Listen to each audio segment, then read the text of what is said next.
System to Progress is about creating sustainable pathways to success. Having said that, I want you to watch this video to the end. I have carefully put it in a very easy to understand package. Now let's dive into the primacy of control, foundations of a positive mindset. All right, let's just get right into it.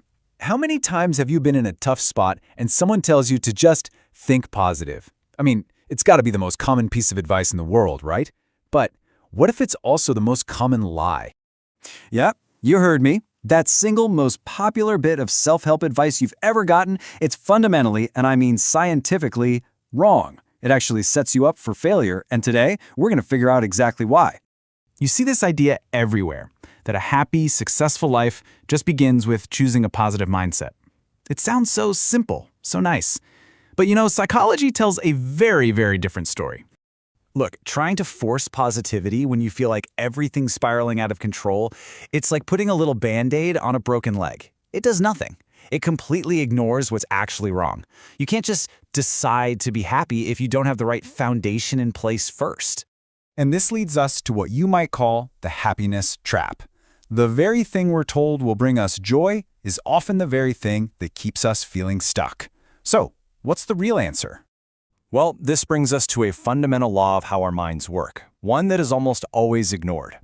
Positivity isn't the cause of a good life, it's the effect. It's the reward you get after you establish something way more important, a real sense of control.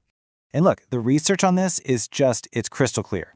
This data shows that people who have high levels of what's called trait self-control, which is basically our built-in ability to manage our own impulses, they report being way, way happier. And that's not a coincidence, it's a direct link. Okay, so if control is the real foundation, how does that actually work? Let's break down the mechanics behind this powerful law. Here's a really easy way to think about it. Picture your mind as the computer hardware. Now your self-control, your ability to regulate what you do and what you don't do, that's the operating system. And positive thinking? Well, that's just an app. And you know you can't run the happiness app if your whole OS is buggy and crashing all the time. Control is the system that lets everything else run smoothly.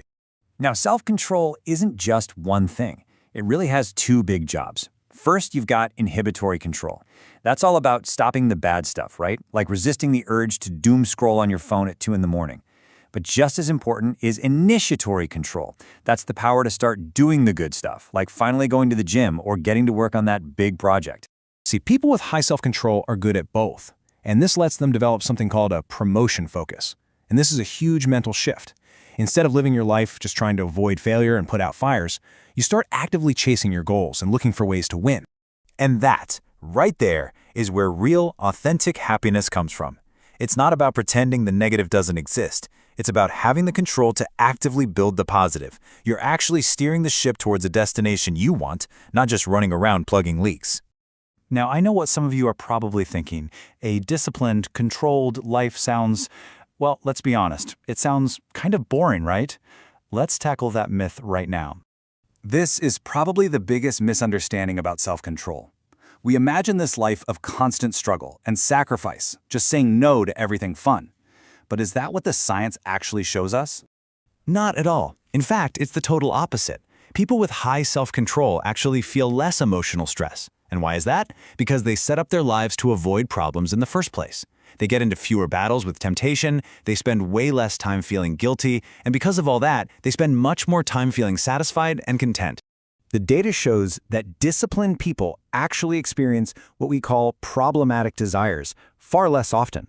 So it's not that they have some kind of superhuman willpower. It's that they build good habits and routines so they don't even have to fight those internal battles to begin with. Their control gives them peace, not pain. Okay, so we've established that control is the foundation. So how do we actually use that control to build genuine, resilient positivity? Let's get into a framework that actually works. And let's be really clear here. This isn't about some fake-it-till-you-make-it delusional positivity. We're talking about a skill you can train called learned optimism. And it's realistic, it's strong, because it's built on that solid foundation of self-control we've been talking about. A fantastic tool for building this skill is the ABC model. It's super simple. A is for adversity, something bad happens. B is for the beliefs you have about that thing, the story you immediately tell yourself. And C is the consequence, the emotional and behavioral outcome. which, and this is key, isn't caused by the event, but by your belief about the event. And this is exactly where control comes back into the picture. Self-control gives you that little bit of mental space to pause between the adversity and your belief. It gives you the power to challenge that automatic negative story, to argue with it, and to consciously choose a better one. And by doing that, you change the consequence. You gain control over the outcome. So this really brings us to the core takeaway here. If you remember just one thing from all of this, let it be this: positivity isn't a starting point. It's a reward. It's the prize you get for building a life based on discipline, intention, and self-control. So I'll leave you with this question. The next time you're facing a challenge, what's your game plan going to be? Are you going to keep chasing a fleeting feeling, just a vibe? Or are you going to do the real work and start building the control that creates lasting, real positivity? The choice is yours. If you have listened to this point, it means you are positive for real change. Now, check out a free downloadable checklist in this video to start. Watch on my channel Why People Fail. Like, share, and subscribe to my channel for more. Bye.